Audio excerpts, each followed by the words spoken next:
Hey, everybody, welcome back to another All Things MSP office hours. Now, we are creating these sessions in order to just provide educational content to the community, whether it's situations where it's from a subject matter expert like today, or from a vendor in our industry who has something to share. Because if you've been in this long enough, you understand that the vendors play a critical role in the education of our industry. Now, today, like I said, I have a subject matter expert. I have Greg Plum from Partner Ready, and we're going to talk about ecosystems today. There's been a lot of talk over the last several years about ecosystems, and I think it's really important to dive a little bit deeper into where the MSP fits inside of their ecosystem. And it's interesting because the ecosystem it's almost like a living thing, right? There's all these different connections, kind of looks like, a chemistry atom or something like that, where you've got all of these different entities that surround you, that surround your client. And knowing where you fit and knowing the other players in that is extremely important for understanding, the opportunities that you have inside of that ecosystem. So I'm going to bring up Greg Plum. Greg, how you doing today? Hey, Eric, good to see you. Awesome.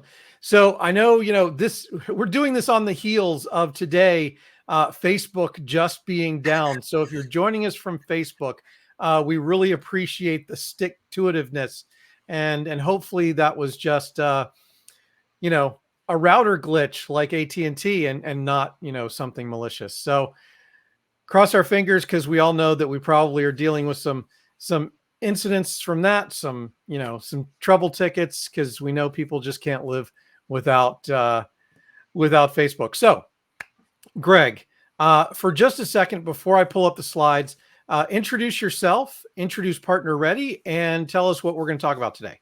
Sure. Thanks, Eric.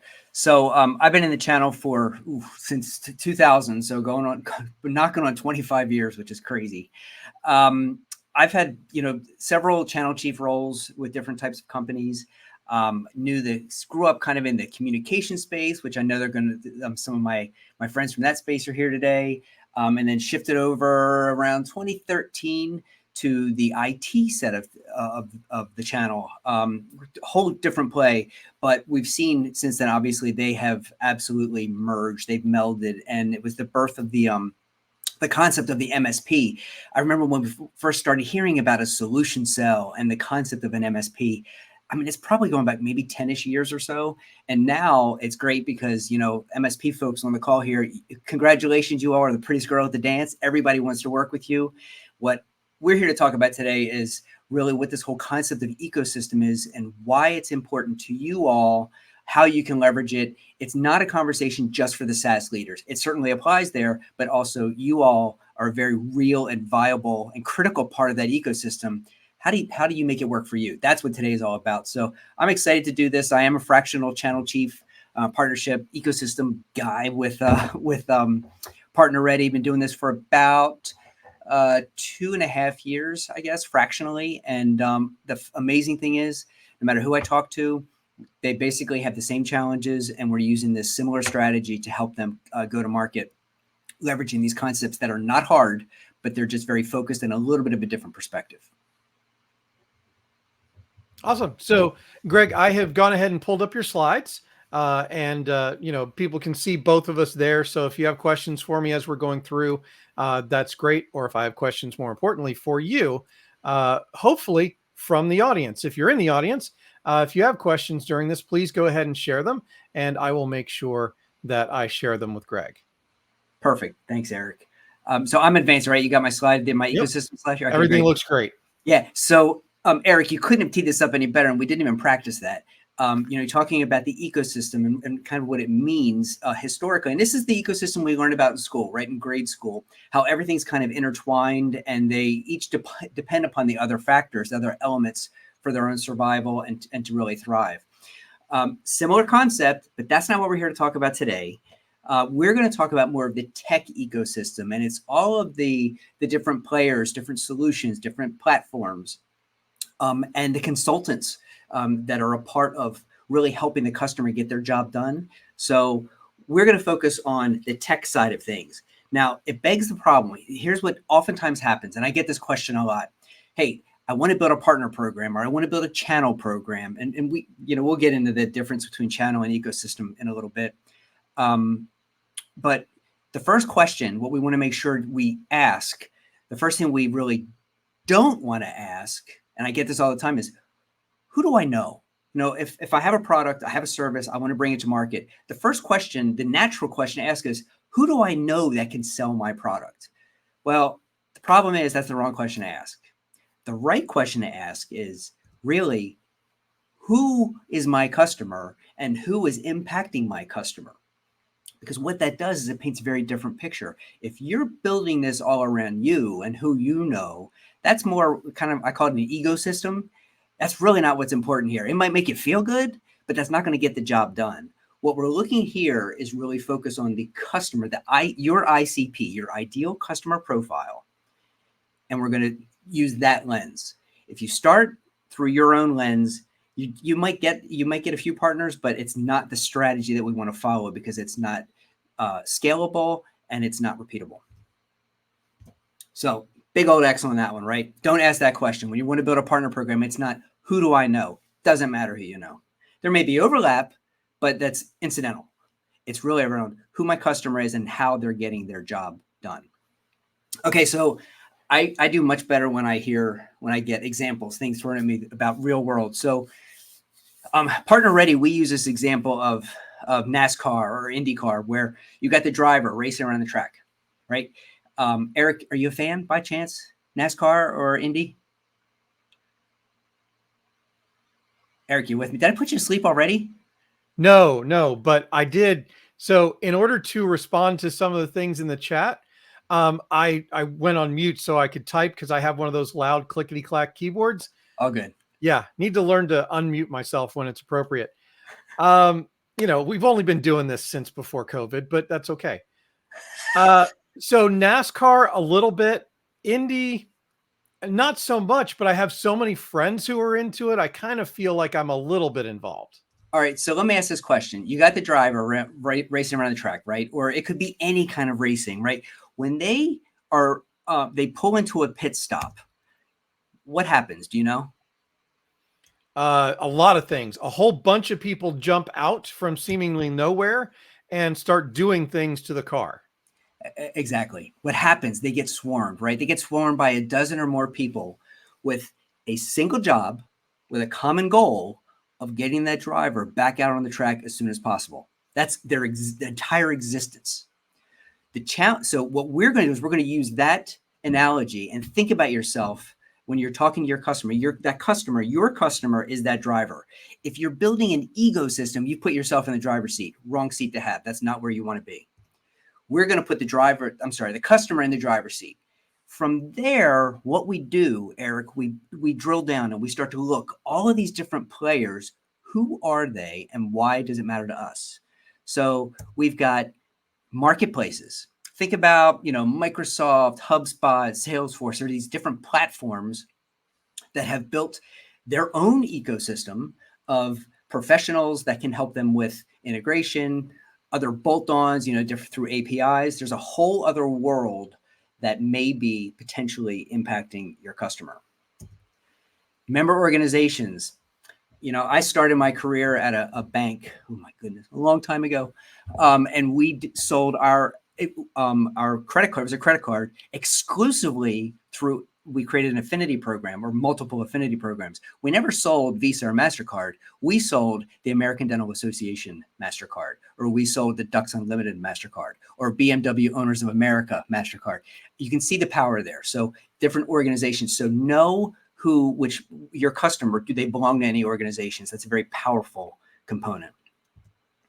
Integrators. Well, you all might be an integrator. These are folks that they're pros, who pretty much their sole purpose is to help optimize implementation of some kind of software or a platform. Again, think Salesforce, Microsoft. They both have massive partner networks that you might be able to help them get their job done, better serve their customer. We're going to come back to that and why that's important. Influencers. Look, they're the big guys, right? They're the ones we all know. Everybody knows Jay McBain. I mean, he's been speaking about this for a while. People listen to Jay. He knows what he's talking about. You can go bigger. You can go the Seth Godins of the world or the Simon Sinek's of the world. These are all influencers that your customer could potentially be listening to. Now, you can also go down market, very, very hyper-focused. With one of my clients right now in the Salesforce space, we did just that. We found influencers that teach sales strategy. They're gurus, they're authors that the sales leaders are paying attention to. Well, that's a perfect partner for us because we can now help that guru provide a software really that helps reinforce their teaching. So know who's influencing your customer, know who they're looking to as they get their job done to help them, on a day-to-day basis. Consultants. Okay, again, my guess is there's quite a few consultants on the line here. You are not in a bubble. There are others. Your clients are working with other consultants. Who might they be? I don't know. They could be in the insurance space, or it could be there could be accountants. Whatever they're doing, they're interacting with on a daily basis to get their job done. It's your job really to understand who that is and potentially figure out how to help them do their job better, really making a lucrative partnership. Don't forget about competitors. But there was a day when when I got started in the channel, I really was not a fan of my competitors. Because it was very, very, very competitive. It was a commoditized space. The services, it was very hard to differentiate, and it was dog eat dog. Well, those days are kind of done. Yes, there's still a ton of competition out there, but the term, you've heard the term co-opetition, right, Eric? I mean, it's not a new one, thrown around quite a bit, but it really comes into play here when you're looking at an ecosystem strategy, because when you know who you're up against or who your competition is, chances are they're going to have a sweet spot. They're going to have strengths. They may have gaps. The gaps to me are more exciting because my thought is I could do one of two things. I could go and sell against them, leverage that gap, or I could theoretically, you have more of an abundance mentality than a scarcity mentality. How can I work with that competitor? Am I able to work with that competitor effectively to better serve the customer, and the two of us can ride in there, lock arms and have a better total solution? So at the very least, you want to know your competition. You want to know how you stack up, and you might even be able to look to them for a source of business. Yeah. So just to kind of think through this in my mind, you're looking for sell with opportunities, sell through opportunities, and sell against threats. Absolutely. I mean, and that's the whole thing. When you say channel or partners, Eric, they come in so many different flavors. The challenge is if you start with the customer, if you start with yourself in mind, well, then chances are you're gonna miss your mark. Find who's serving the customer, find who the partners are. And we'll talk about this in a little bit. You have your customers, your ICP, right? These players around here are there's your IPP, your ideal partner profile. We want to figure out which of these can you work together well with to better serve that customer. It's not going to be all of them. And then once you find them, how do you add value? What business model? Are they a wholesale partner, or are they a referral partner, or are they an affinity affiliate partner? So it just depends. So you're absolutely right, Eric. It might be a sell to, it might be a sell through, it might be a sell with, or a sell against. So we don't want to set that yet. Don't put the cart before the horse. We want to figure out who that ideal partner is first, how we can work with them. And I'm not saying we're going to work with all of these. We're going to pick, right, based on whichever is going to be the most aligned with what we're trying to accomplish. That's how we go to market. That answer your question, Eric? Yes, it does. Wasn't a question. It was a statement. And hopefully I'm not jumping ahead here, but you could almost put each one of these partners up against your ideal partner profile, right? But also against a SWOT analysis, strengths, weaknesses, opportunities, and threats analysis. Yeah, that absolutely. So I'm working with another program right now. It's called Partnernomics, and it's actually the only partnership, the college accredited, university accredited partnership program. And SWOT analysis is it's core to identifying those viable partners, because you are doing that. You're looking for their strengths, their weaknesses, because their weaknesses may well be your strength. And the question is, can you dovetail? I mean, the answer might be no. It's too competitive. It's too cannibalistic. Fine, but at least go through that exercise. You will find partners that you can theoretically lock arms with, better serve the customer, and that's that rising tide where everybody wins. Awesome. So here's the other one, right? Last but not least, this is you, right? This is the MS, and for this particular audience, now this could be the SaaS leader, and this is not a new argument or position for a SaaS leader. We've been talking to them for, as Eric pointed out, for a couple of years now. But about a year ago, I was having a conversation. Actually, you all may know Dina Moskowitz and I were having a conversation. She's with Partner Optimizer, around the same concept can absolutely apply to the MSP. Why are we not paying attention to the MSP? And since then, MSPs, again, I love the analogy, prettiest girl at the dance. Everybody wants to work with you.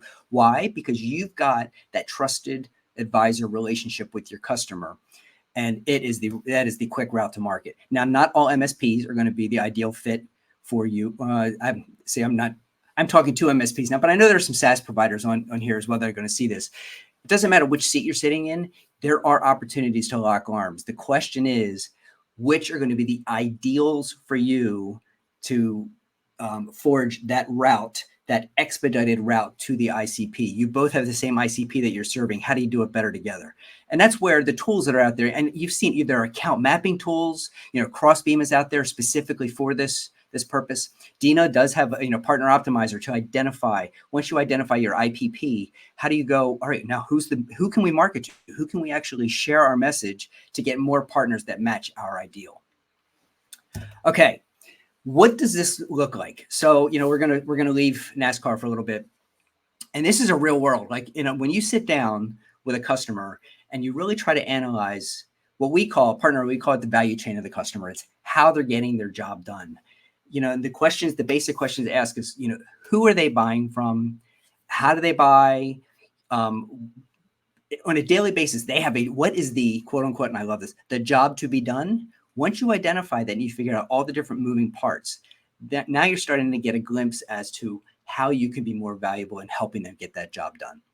And then know who services them, who works with them, which type of consultants, inside companies. It could be inside resources. And that's where this is a whole other can of worms, Eric, around tribal knowledge. There's a ton of tribal knowledge. What we find when we're doing this analysis with companies, and this program that we usually do, it's a 12-week course. And we get into that tribal knowledge and make sure that the transfer right now is oftentimes there's a firewall between direct, indirect, channel. We're trying to break all that, to get rid of those firewalls so we can actually have a healthy transfer of knowledge across the company, because there's absolute gold in there. But it's for another time. We want to know who's servicing them, which consultants are working with your customer on a daily basis. And then again, who's influencing them? Who do they listen to? Who gives them valuable information to do their jobs? It could be consultants, thought leaders, whomever. We want to know who has their ear, because we want their ear, and it's really tough to get. Mind share is brutal, right? If we are a SaaS provider trying to get mind share of a partner, or if we are a partner trying to get into our customer, competition is fierce. And customers are way more educated than they've ever been, and way more inundated with information and options than they've ever been before. Well, all makes sense? Yeah. And Greg, I think that goes to what we're seeing, and we're seeing this in all different types of environments, right? Where people are doing a lot of research first before they're reaching out. And so if they're already connected to another partner in the ecosystem, they don't have to find you first. You can find them through those partners. 100%, Eric. It's almost like, I love the gas station analogy. Oftentimes these companies will own a gas station on both corners of an intersection. Why? Because now you've really kind of you own that market, and it's the same type of thing. If you are going directly to a customer, maybe if you have a direct sales force still, and I know there are many companies that still have direct. They may say, channel first or they're a channel only. It depends. There are many, many different strategies, and I'm not going to say one's better than the other. Of course, I always lean heavily toward channel for obvious reasons. But if you're pitching directly and maybe a partner has the same conversation with either the same player or a different player on that management team at the customer, now they're hearing about your product or your service from two different resources. It starts to resonate and it starts to rise above the mess of all of this information that they're being bombarded with, really. So yes, if they can hear about you from more than one entity, that is a beautiful thing. Now, Eric, that brings up the whole thing, channel conflict. We don't have time to talk about that today. It's just a very real part of what we do. We just have to know that it's there and know how to address it. And it's very, very addressable in a way that is methodical and fair, and everybody wins. It's all good. But it is a real challenge based on what you just said. It is. Yeah. Okay. So here's what we want to avoid. I said initially when first starting to work with any company that says, I want to build a channel, I want a partner program. Well, of course you do. Absolutely. The challenge is what we want to avoid is not taking anybody that says, hey, I want to sell your stuff. I made the mistake. And the reason I know this stuff, I've made this mistake countless times. To get to the point where it's like when somebody expresses interest, they want to sell what I'm offering. That's great. I get excited, but not too excited, because I want to make sure that there is alignment, that we fit. Just because they think it's a cool product does not necessarily mean that we're going to be good, good at locking arms and really solving a customer need. We want to make sure that there is a mutual value prop. What are they doing today?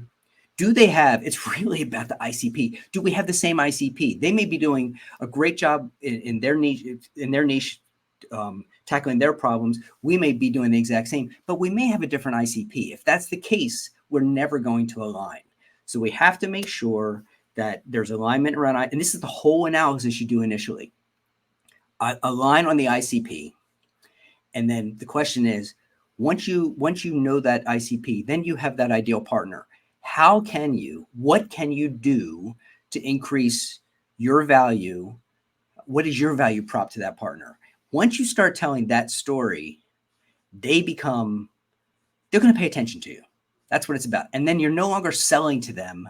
They're going to be pulling you along the ride into their customers because you're going to help them do their job better. That's what it's all about. You're not selling to the partners. It's really not about you. It's about the customer they're serving and how you can help them better serve. I think that's even what mine.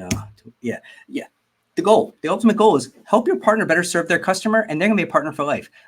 I'm sure those on the phone have worked where, whatever, who's watching this, you have partners now, or you have providers, vendors. I don't like the term vendor because it's very cold and transactional, but they are suppliers for different services that you've probably worked with for years. Why? Well, because you found alignment and there is mutual benefit.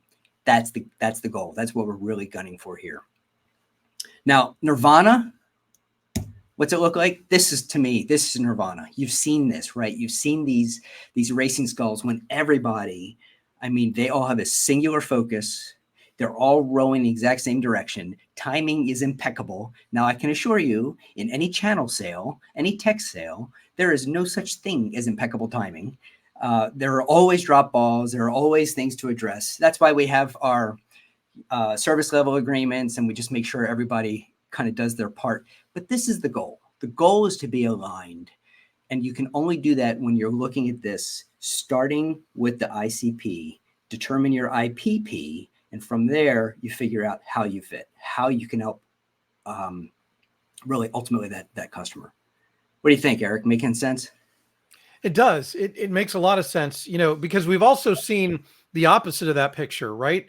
Where everybody's rowing in a different direction at a different cadence, and the thing just spins while it sits there, right? Yeah. And going back to the alignment, I think alignment, like you said, of the ideal customer profile, number one, first importance.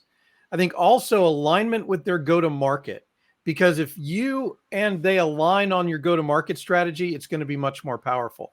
Because what we're trying to achieve here is not a 1+1 = 2. It's a 1+1 = 3, or a 1+1 = 4.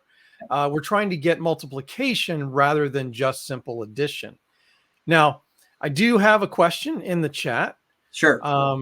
From, let me scroll down here. Dina Marine, I hope that's correct. She says, how do I measure the ecosystem value when leaders don't see it as a time investment that compares to business as usual? Oh, that's the challenge, right? Because channel itself, and we're talking ecosystem. I'm going to use the channel and ecosystem kind of interchangeably for a second. I don't like doing that. We'll talk about why in a second. But the problem is, you're looking at from start to moving the needle, you're looking at oftentimes kind of an 18-month endeavor. And it's a hard conversation to have initially. You have to get, and Dina, you're 100% correct. You have to get senior sponsorship behind this. If you don't, it's going to be an uphill battle, because they're going to, if you have a direct sales entity that's going out and calling in and trying to get get results, versus building a partner program, putting in the right processes, the right playbooks, the right measurements, the right cadences, it takes time. So it's not necessarily the quickest route to market, but to me, it's much more leverageable. It's a flywheel. It's that force, to Eric just said, it's that force multiplier. That's the goal of this. So you have to get them to buy in early on. I don't know. I feel like executive leadership these days are getting on board. Dina, if you want to connect with me afterwards, I'd love to hear specifically what your challenges are. Maybe I can help you craft a message, or really tell a specific story to help build your argument. I mean, look, there are now chief ecosystem officers within companies that didn't exist a while ago. Channel is very real, and it's growing in popularity for a lot of different reasons. Variable cost. I would argue time to market. Once you get it built, I mean, it takes a little bit of time, but once you do that, you're building really an annuity. If you do it well, you're building an annuity. Variable cost. And, here's the other argument. Dina, you may get this. Well, why would I want to give up margin? And I've heard this countless times. And let's face it, it's usually 20, 30% margin if you're going to give that up. Well, my response has always been, okay, yeah, you're going to give up, 20%, but guess what? You get to keep 80% of a dollar you never would have seen otherwise. So that's the whole argument. And that's the motivation why channel, and more generally, why ecosystem strategy, to identify partners. Part of the ecosystem is channel, but it's not exclusively. We'll talk about that before we break here. They are not mutually, they are not identical. In my mind, and it depends. You could ask 10 people, you get 10 different little nuanced answers. So I'm not saying this is right gospel.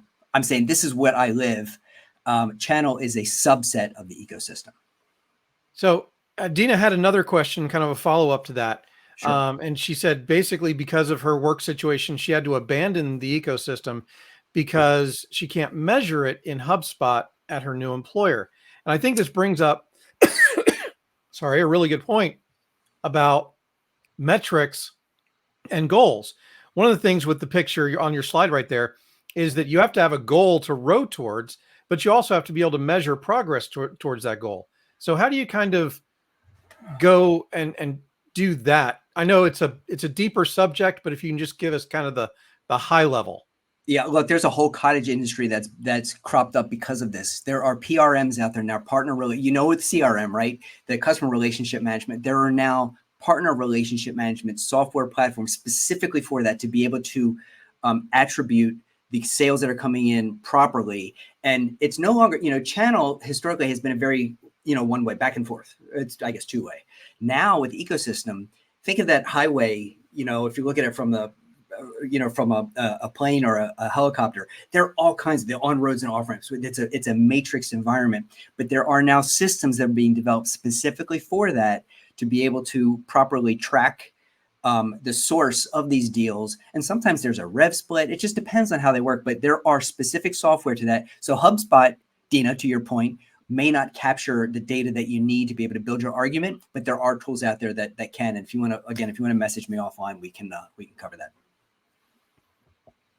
All right. Good, Thanks, Eric? Greg. I didn't mean to really pull you off your. I don't have a game. It's all good. Whatever. Throw it at me. Whatever comes in, it's all good. Awesome. All right. So what does this look like? So these are, everybody kind of wants, okay, well, give me a recipe. So here's what I view as like the 30, 60, 90. What I would say to do, if this is at least resonating, saying, okay, this makes sense, we need to take a little bit of a deeper dive on this. I would say you can take what we've covered today and try this internally. Pick, 3 to 5 target customers that you have. Those are your ICP. Ones that you have right now, and you would love to have dozens and dozens and dozens more. Don't pick the high maintenance, low profit customer. Pick those that you would love to replicate. Meet with them, sit down with them, scrutinize them, get to know all the players in help them get their job done on a daily basis. Again, and I don't mean, okay, just technology, everything. You want to know everything about what they're doing, who's influencing them. And that's going to it's going to start opening your eyes like, okay, these are the entities that are impacting my ICP. Now I need to look for that alignment. Who has a business model that could align with my business model? And business model is huge. So Eric, you alluded to, sell to versus sell through. Very, very different motion. So you just need to, and we really don't have time to go in detail there, but you want to make sure that that partner has a model that would work well with the model that you are looking for. So if you're an MSP, you love putting the services under an umbrella and you support it, right?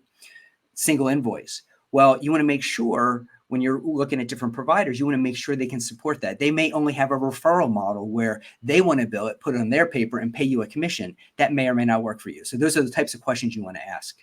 But then basically what we want you to do is dig down a little bit deeper. Once you identify in that world, that ecosystem of all the players, in that pit crew, in the NASCAR pit, then you figure out, how can I help them? Which ones do I want to focus on? And how can I help them do their job better?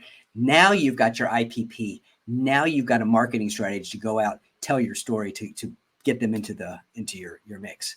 None of this is quick, but all of this is effective if it's done properly.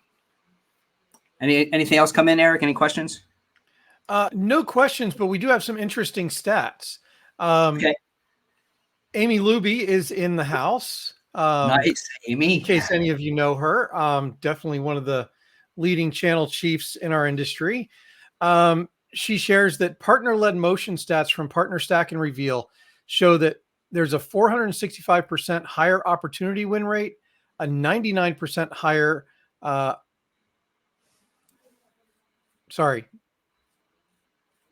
there's a duplication here. Sorry, I'm just going to go on to the next one.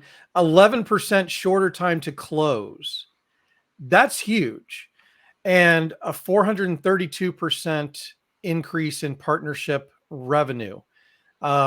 Deals are 53% more likely to close when a partner is involved, and they close 46% faster. Wow. Like, those are huge. Those are huge. That's moving the needle. That's why you want to engage partners.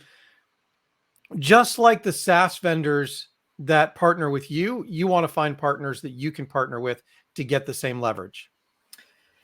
Yeah, I mean, those are, Amy, thanks for those. Those are really strong numbers. And the other one that you're going to see pretty prevalent these days, 73%, Jay will report this, Canal says 73% of deals, technology purchases actually involve a partner. There's no question that the consumer is more educated than ever before. And they, clearly they are buying technology from the evolving channel of experts that are out there rather than going out there and buying on their own. I mean, there are marketplaces, but guess what? Those marketplaces they also spawn cottage industries of consultants that help customers by leveraging these marketplaces. So the question is, there's countless examples. The point is, find your ICP, find those that are serving them. How can you help that IPP, that partner, really better serve their customer? And that is going to be the recipe that you follow to be able to be a part of those stats that Amy just shared. It's definitely the partner strategy is definitely one you want to take. We're suggesting you step back. Don't look at it and say, who do I know? We want to step into it and say, okay, who is the customer? And then start analyzing from that perspective. So super strong stats. Thank you for that. So at Partner Ready, we've been doing this for a while, a couple of years, and it's a deep dive. It's an expensive, well, it's a high value, but it's definitely a deep dive. It's a 12-week program. We actually, with Eric, we put our heads together and we came up with kind of a sprint model for this, and we're going to roll out one in April. Anybody is on here wants to contact us. Oh, Eric, can you drop? Do you have the link to drop in the chat?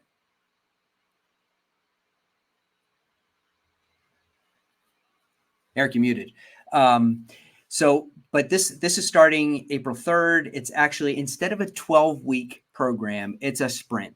But it's not just like a lecture, right? This is a workshop, like a hands-on, one-on-one workshop that I guarantee you will walk away with an actionable blueprint. So we've got the sprint's going to consist of an hour and a half like this, but a deep dive, a much deeper dive than what we did here. This is just like scratching the surface. And then we'll do the real value of this thing is the one-on-one. So we would set up an hour-long one-on-one session. And this is what we did with our companies up in Canada. We've done this several times in the 12-week program. And this, by the way, this is being offered at it's 95% cheaper than what we've been doing up to this date. To get it to the MSPs, because like I said, everybody's focusing on the SaaS leader. We want to bring this to the MSP because I feel it's just as powerful for you all. So let's bring the story to you and make it something that you can within your grasp and not put it out of reach. And then after that, everybody comes back together for like a capstone. It's like, okay, here's what's happened. And report back in. And a lot of this follows a little bit. I do a lot of teaching with for CompTIA as well, the Managing the Technology channel course. There's a lot of similarities in the way and concepts that we're covering, but this is specific to ecosystem strategy and really how an MSP can leverage it. We're going to limit it. We have to, because if it wasn't limited, the one-on-ones would just not be feasible to do it in a timely fashion. So it's going to be between April 3rd and April 9th. We're limiting it to 8 MSPs. The cost on the course is $525 per seat. That QR code, if you take a picture, there's no credit card on it, just to get your information, and we'll reach out. I'll chat with you. It'll get to me, and we can chat about what you're looking for, what your challenges are, and see if we want to get you in the hopper for this first cohort. Any questions, Eric? So thank you for letting me know that I was on mute again. One of the cats must have come up here, or multiple. It's always the cat. And so I had a little coughing fit there. I did go ahead and put that in the chat. However, if you're on LinkedIn, StreamYard doesn't send the comments to the chat there. So I'll go ahead and add it later. Lots of great things coming out of this. The MSPs who take a look at their business in this way are going to find new opportunities and new threats sometimes. And so there's lots of things that you can look at and align with to make this take your business to the next step. One of the ways we talked about the difference between channel and ecosystem before, Greg, and the way I envision it is a channel is a path to market, right? It's linear. It goes from point A to point B.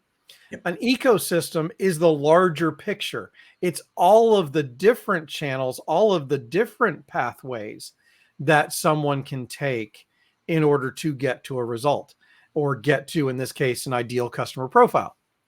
So it's a more holistic view. And I think it's one of those concepts, kind of like customer experience. Dina talked about it earlier. It is kind of hard to measure, right? But there are ways to do it. And the effects can be dramatic on your business, because you're not just finding, new routes or new partners. You're finding situations and new customers in that way as well. So I would definitely recommend you take a look at what your customers' ecosystems look like. Again, to point out what Greg said earlier, it's not about your ecosystem, because you already know about your ecosystem, right? Because you're connected with all of those people. What you don't know about is your clients' ecosystems and who they're connected to and who might be able to drive value on top of your product that gives you that multiplicative factor that we talked about. Yeah. It's truly, it turns into that force multiplier, but there is a science to it, right? I mean, the channel is very, very, very much relationship. And that's why I love it so much. Ecosystem, same type of thing, but it's taking that step back. It's opening that aperture a little bit and say, okay, I know about this channel. What else might be out there? You might find 2, 3, 4 other routes to market that you hadn't even considered because you've been so busy focusing on this one channel. I'm not saying abandon that by any stretch. I'm just saying there may be incremental routes to market. And that's what this is all about. That's what the exercise is all about. And this, to dive down real quick, here's an example. All right, so you're an MSP. Let's say we go through this exercise. Here's what you can expect. Just an example. Customer, let's say you target, and I've found many of my MSP friends do have a sweet spot. Let's say this group focuses on CPA firms. So here, target is 15 person, not 50, not 5, 15 person CPA firm. So once we meet with them, we figure out, okay, who's influencing them? What is their job to be done? We're going to start to uncover things like marketplaces. Okay, they might use Salesforce. Maybe they use HubSpot, Microsoft. Maybe they're already buying, y'all probably know Pax8. We want to know this. We want to know where they're actually getting their tech from. Then we want to say, okay, membership organizations, who do they belong to? I mentioned earlier on MBNA with their credit card marketing. It created an entire industry, an empire around that nuanced delivery around the affinity program. So here, if you're targeting CPAs, well, you should probably know what do they do with? Are they involved with the AICPA, is the American Institute of Certified Public Accountants, or the National Association of Tax Professionals, or the Institute of Management Accountants? What do they do? Do they have publications? Do they have events? Do they have webinars? Could you become an affiliate or an associate member? This type of thing. These are the things that you want to start looking at. And it only comes when you really, really scrutinize your ICP. Consultants, who else are they? They're working with you. Right. All right. We've established this. This is something you're already doing. You're not starting from scratch. You have an ICP, and we're now want to expand upon that. Do they work with an attorney? Probably have an insurance agent. They probably have a coach. They might have a sales mentor.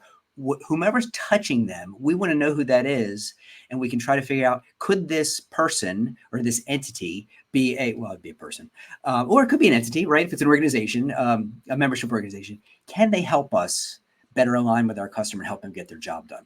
This is ecosystem. And you see this, these are all little mini channels. Theoretically, they could be mini channels, but it's ecosystem as a whole. It's a much broader argument, much broader perspective.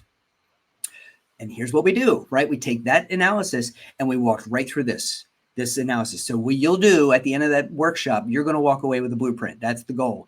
You can go and implement and start to see the results. You're not going to see the results right away. It takes a little bit of time, but it's going to give you a new route to market at a pretty ridiculously cost-effective price. This is specific for MSPs, but reach out if it's something. But if you're not an MSP, if you're a SaaS company, if you're a founder, CRO, message me. Right? We've been doing this for you all for a long time now.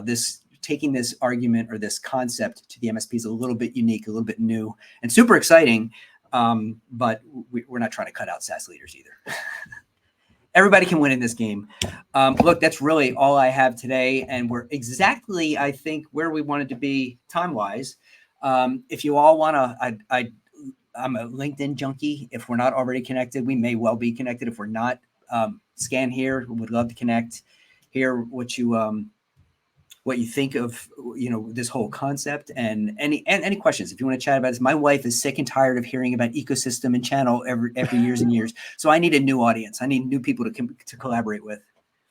Well, and one of the things that I wanted to point out from your example, right, is that it's not just partners who are delivering something, a product to your clients, right? So it's also the influencers, right? It's those organizations that Greg talked about. It is the Facebook groups. It's the LinkedIn groups. It's the different areas of content creation that, you are going to want to leverage as non-traditional, non-marketing type ways of getting in front of those ICPs. And by becoming a regular person on podcasts for CPAs, to use Greg's example, to join in the conversations in those groups, even if it's, this is not going back to ICP, but just in your local chamber. A lot of times your local chamber will have, a Facebook group or a LinkedIn page or a group. Interact with those things and don't spam them.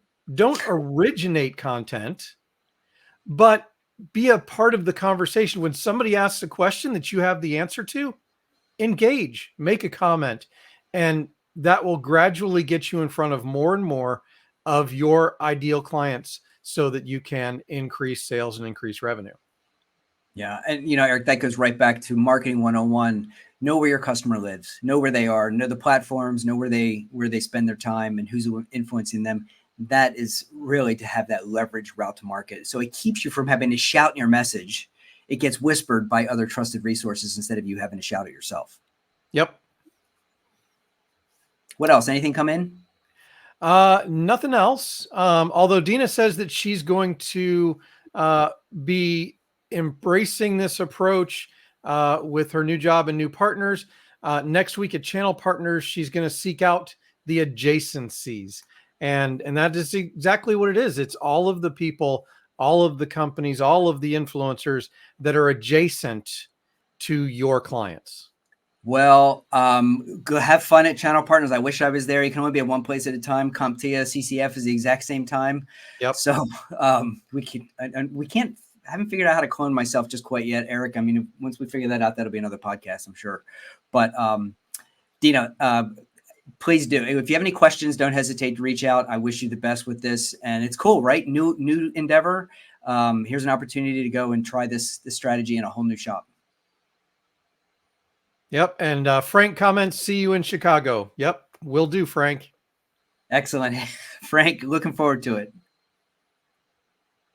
And I do want to say to Amy, I didn't call you. I texted you, I think. So look for that. Maybe I'll text you again. I don't know. Have some stuff to talk about. Dina, thank you for being here. Thank you so much. Thank you for connecting. And everybody else who was here, everybody who watched on the live streams, thank you very much. We're going to be doing these more consistently. Now, I do want to kind of just very quickly comment on why we're doing StreamYard webinar and not just live streams. It's because the webinars allow us more accessibility to you guys commenting and us giving feedback. It gives us much more interaction that's more predictable, I would say, than counting on the APIs of the live streams. So when we're doing these, I really hope that you'll register and join us through the StreamYard platform. I would love to get some feedback from anybody who was on the actual webinar platform as to how easy it was to use and all of those things, because I love hearing about what the experience was like so that we can improve the experience for future shows. Greg, anything else before we... No, Eric, I just want to thank you. I mean, I think I love the fact that this story or this strategy is actually spreading. And I mean, Amy's stats were pretty powerful. I definitely want to get a hold of those because they tell a very, very strong story, and they build the case for everything we're really building. And I would be happy to connect. Anybody wants to chat about this stuff, you want to take a deeper dive anytime. I feel like this is a rising tide. And again, it's a time, don't have that scarcity mentality. It's one of abundance. There is a lot of business to be had out there, and we don't have to do it alone. Yep. Well, Greg, thank you very much for being here. Thank you for sharing this with us. I think it's something that gets talked about a lot, but not in enough detail to make it helpful. And I think we crossed that chasm today. Now, of course, this is just the beginning. So check out the workshop if this is something that you really want to dive deeper into. And we will see you on the next office hours. Don't forget to like, subscribe, share, do all of the social media things. It really does help, and we appreciate it. Thanks. Have a great day. Cheers.